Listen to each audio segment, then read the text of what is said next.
हमारा कहिए नेताजी का कारवां पहुंच चुका है और देखिए अभी से शुरू हो चुका है, अभी से शुरू हो चुका है पूरा का पूरा ये मामला यहाँ पर।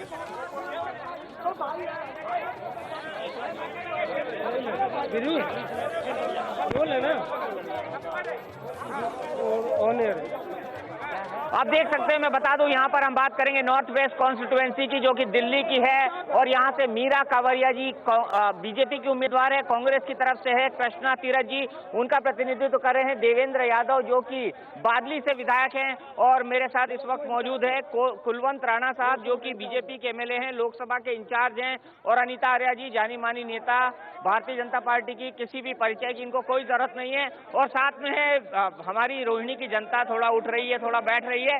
मैं सबसे रिक्वेस्ट करता हूं कि सभ्यता बनाए रखें, आप लोगों का इलाका है, आप लोगों का मान सम्मान है, जो हमारा मान सम्मान भी है, इसीलिए व्यक्तिगत आरोप आप किसी पे ना लगाएं, आप पूरा का पूरा जो माहौल है वो बना के रखें यहाँ पर, क्योंकि दोनों तरफ से होने जा रहे हैं कई सारे वार आरोप प्रत्यारोप, और आपको मांगना है जनता से वादों का हिसाब। अरे बेटा छवि, तुम कैसे आ गई यहाँ पे? अंकल ने भेजा। अंकल ने क्या बोला आपको? सवाल पूछना है आपको कुछ? हाँ। क्या पूछना है दीपक अंकल से? दीपक अंकल कौन बनेगा प्रधानमंत्री? कौन बनेगा प्रधानमंत्री, ये बच्ची पूछ रही है। देखिए छोटी सी है, वोट भले से इसका ना हो, लेकिन इसको भी पता है चुनाव शुरू है, चुनाव चालू है इस वक्त। तो छवि ने पूछा है सवाल, कौन बनेगा प्रधानमंत्री। देवेंद्र जी आपसे ही शुरू किया जाए, कौन बनेगा प्रधानमंत्री? निसंदेह डॉक्टर मनमोहन सिंह जी, और इसलिए बनेंगे क्योंकि हम जो कहते हैं वो करते हैं, और हम आज अगर हम यहाँ पर खड़े हैं चुनाव में तो अपनी अचीवमेंट्स के लिए, जो हमारी पिछले साल की, पिछले 5 वर्षों की और पिछले 60 वर्षों की भी अगर उठा के देखेंगे तो उनकी अचीवमेंट्स के ऊपर हम यहाँ पर खड़े हैं, और इसीलिए हम कह रहे हैं कि डॉक्टर मनमोहन सिंह निसंदेह बनेंगे। डॉक्टर मनमोहन सिंह बनेंगे। अनीता जी 60 साल की इनकी अचीवमेंट, 5 साल की इनकी अचीवमेंट।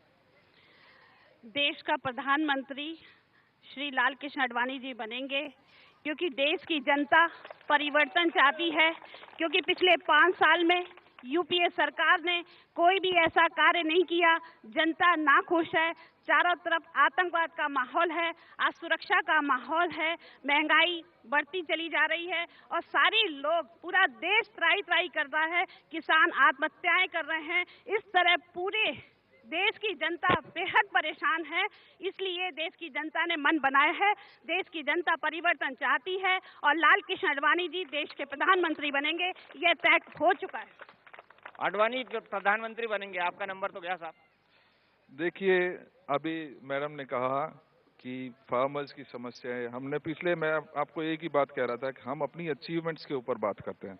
हमने अगर अचीव किया है, जो हमने वादा किया था, हमारे मैनिफेस्टो चेक कीजिए, उसमें हमने जो वादे किए थे, चाहे वो फार्मर्स के बारे में थे, नरेगा की स्कीम लाए हो, या फार्मर्स के 65,000 करोड़ माफ करने की बात हो, और सुरक्षा की और देश की बात वो करते हैं जो आतंकवादी खुद एक्सटर्नल अफेयर्स मिनिस्टर और वहां पर जाकर कंधार में आतंकवादियों को छोड़कर आते हैं। किस तरीके की बात करना चाहते हैं, कैसे का मजबूत नेता है वो, जो खुद, जिनका अपना कोई वजूद नहीं, और इसलिए नहीं क्योंकि उनकी कोई बात मानने वाला नहीं। कोई बात मानने वाला नहीं। फिर से कंधार का मुद्दा। ऐसा है कि कंधार के मुद्दे को लेके ये बार बार वोट की राजनीति कर रहे हैं। सवाल इस बात का है, जो संसद पर हमला किया था अफजल गुरु ने, और सुप्रीम कोर्ट के आदेश के अनुसार आज भी उसको फांसी नहीं दी गई।